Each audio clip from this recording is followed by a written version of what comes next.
Oi, eu sou a Amanda e hoje a gente vai continuar o estudo da lição dessa semana dos adolescentes. A gente está na lição 10, título A Primeira Testemunha, e agora eu vou ler o texto-chave. Não me detenha, porque ainda não subi para o meu pai, mas vá até os meus irmãos e diga a eles: subo para o meu pai e o pai de vocês, para meu Deus e o Deus de vocês. João 20:17. A lição que a gente vai estudar essa semana é a mesma história que a gente viu na semana passada, daquela hora que as mulheres foram lá no túmulo de Jesus e viram que estava vazio e os anjos falaram que ele tinha ressuscitado. Mas essa semana a gente vai ver com mais detalhes, né?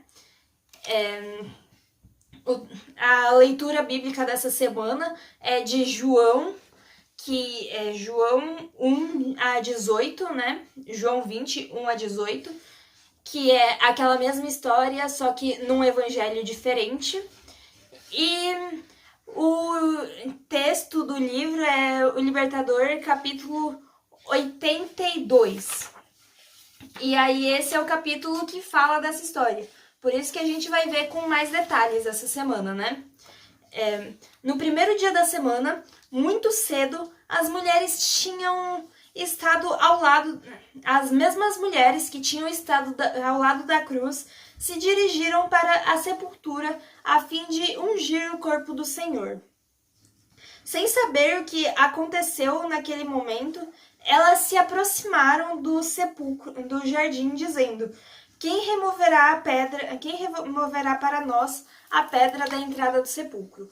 Elas tinham ido no sepulcro para ungir o corpo de Jesus, mas para isso alguém precisava abrir o sepulcro, né? Precisava tirar a pedra. E eu duvido muito que alguém teria feito isso para elas, né? Até porque eles estavam morrendo de medo de Jesus ressuscitar, até parece que iam abrir e deixar ele sair andando, né? Só que, de repente, os céus se iluminaram de glória e a terra tremeu. A grande pedra tinha sido removida. O túmulo estava vazio. E aí, Maria Madalena, ela saiu correndo, né, pra ver, ela foi a primeira a chegar no sepulcro. E aí ela viu que a pedra tinha sido removida e que o corpo não estava lá e foi correndo contar para os discípulos. Enquanto isso, as outras mulheres chegaram lá na tumba também e viram que uma luz brilhava em torno da sepultura, mas o corpo de Jesus não estava lá. E enquanto elas estavam por ali, notaram que não estavam sós, que um jovem vestido de resplandecente branco estava sentado ao lado da tumba. Ele era o anjo que tinha afastado a pedra. E ele havia tomado a forma de ser humano para não assustar aquelas amigas de Jesus. No entanto, a luz da glória celestial ainda brilhava em torno dele e as mulheres tiveram medo. Aí eles disseram para elas não terem medo, que eles sabiam que elas estavam procurando Jesus, que tinha sido crucificado, e disseram que ele não estava lá, que ele tinha ressuscitado.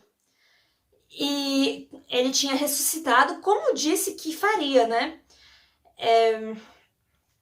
E aí ele disse: vão depressa e digam. Eles disseram: vão depressa e digam aos discípulos dele: ele ressuscitou dentre os mortos. Aí elas olharam para a tumba e outro anjo em forma humana disse: por que vocês estão procurando entre os mortos aquele que vive? Ele não está aqui, ressuscitou.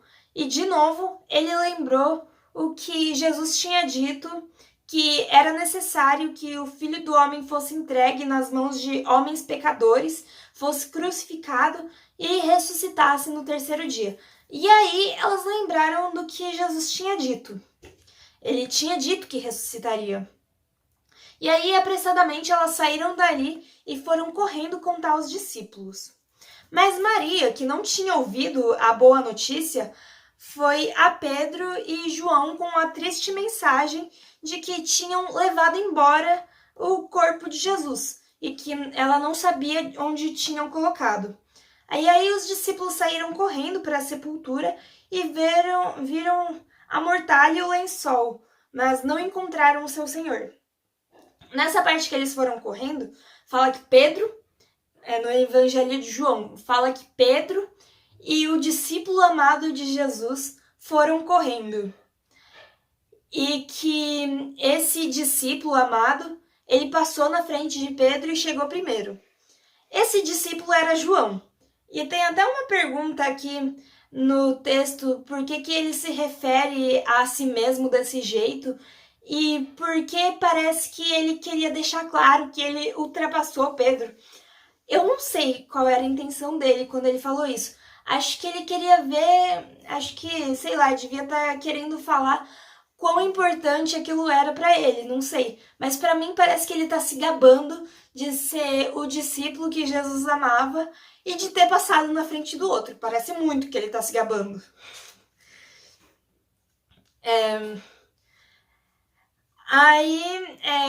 Eu falei que quando eles chegaram lá, eles viram a mortalha e o lençol, mas não encontraram Jesus. Só que ali havia um sinal de que Jesus havia ressuscitado. As vestes mortuárias não estavam jogadas desarrumadas para todos os lados, mas elas estavam cuidadosamente dobradas, cada uma em seu lugar.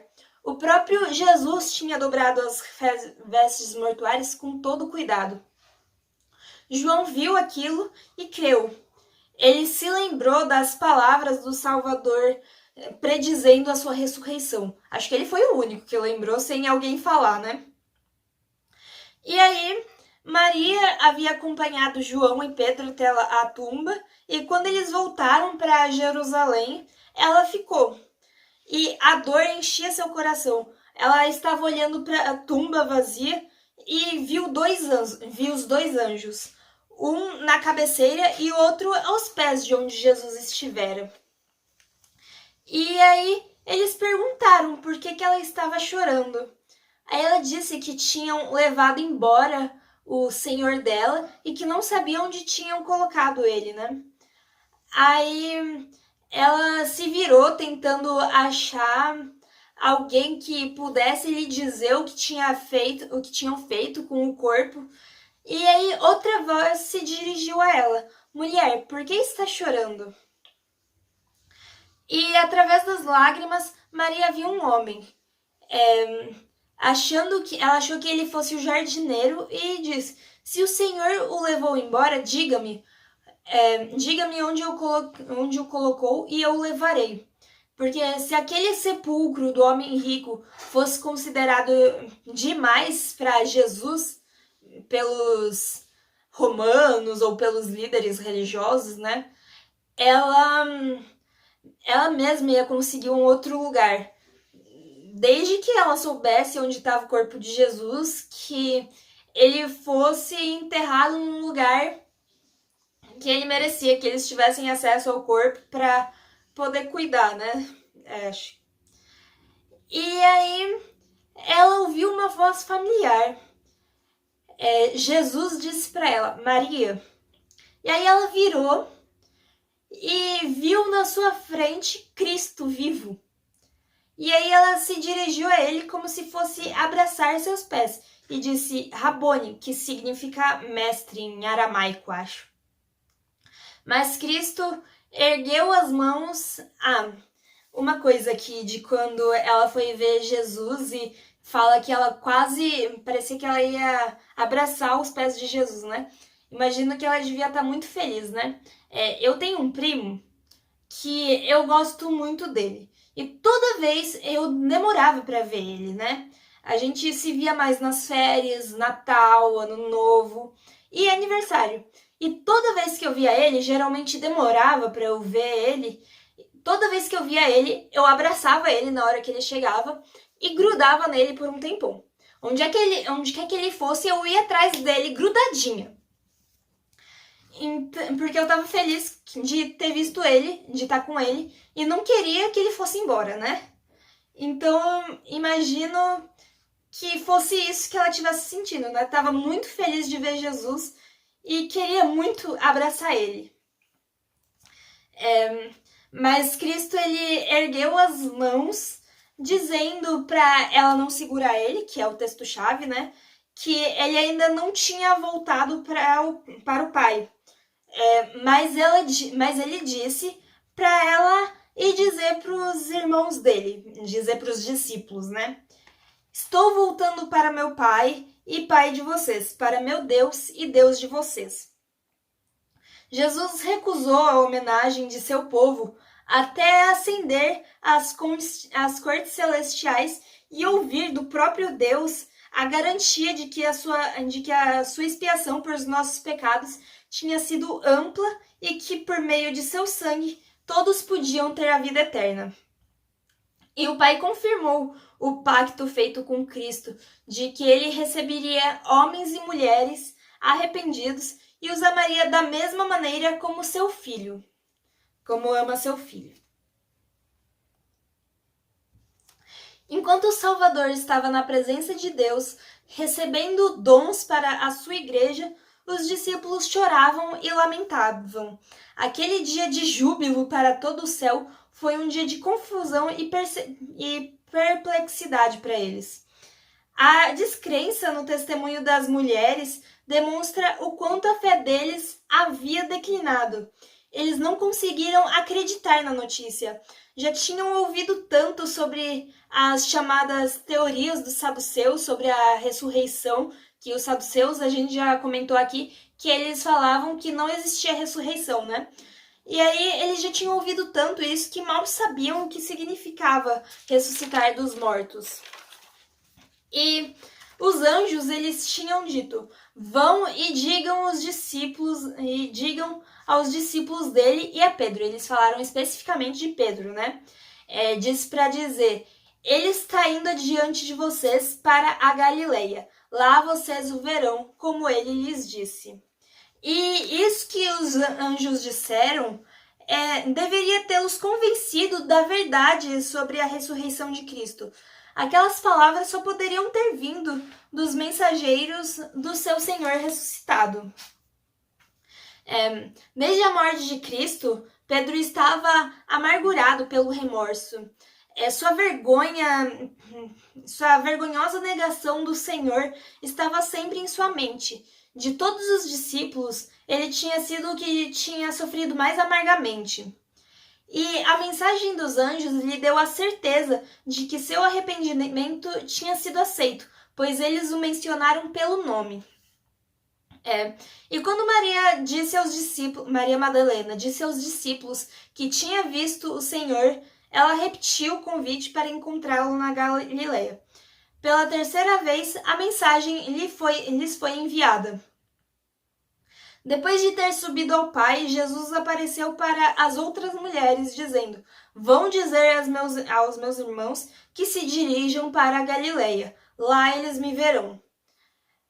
E a primeira obra de Cristo, depois de sua ressurreição, foi convencer seus discípulos do seu inalterável amor e terna consideração para com eles. Ele queria estreitar ainda mais seu vínculo de amor em torno deles. Entretanto, nem assim os discípulos puderam se livrar da dúvida e da perplexidade. Mesmo quando as mulheres declararam ter visto Jesus, os discípulos acharam que aquilo era pura ilusão. Solitários e de coração abatido, eles se reuniram no salão do andar de cima, a portas fechadas e trancadas, pois sabiam que a qualquer momento a sorte do seu amado mestre poderia ser a deles também. E pensar que todo esse tempo que eles estavam aí sofrendo, eles podiam estar se alegrando com a ressurreição do Salvador. Eles simplesmente deviam ter acreditado, porque aí todo esse sofrimento teria virado alegria. E muitos ainda estão fazendo como os discípulos. O Salvador está bem ao lado deles, mas seus olhos banhados de lágrimas não reconhecem. Jesus fala com eles, mas eles não entendem. E duas lições que a gente pode tirar dessa história a primeira, Jesus prometeu que ia ressuscitar e ele ressuscitou. Ele já tinha feito outras promessas antes e ele cumpriu todas. E se Jesus promete, ele cumpre. Então, é por isso que por isso que eles deviam ter acreditado quando Jesus ressuscitou, né? Porque ele prometeu que ia ressuscitar. E por isso que a gente tem tanta certeza que Jesus vai voltar, porque ele prometeu que ia voltar. Então a gente tem certeza que ele vai voltar. E a segunda coisa é que às vezes a gente é como os discípulos, que estamos cegos para o que está acontecendo ao nosso redor. Às vezes Jesus está bem na nossa frente, falando o que a gente deveria fazer, falando que a gente não está sozinho, mas a gente está cego e não consegue ver. É exatamente isso que eu acabei de falar aqui na história, né? E por hoje é só. A gente se vê de novo amanhã. Dá um like nesse vídeo, compartilha para todo mundo, ativa o sininho pra gente estudar a lição junto todo dia e tchau, até amanhã, um beijo.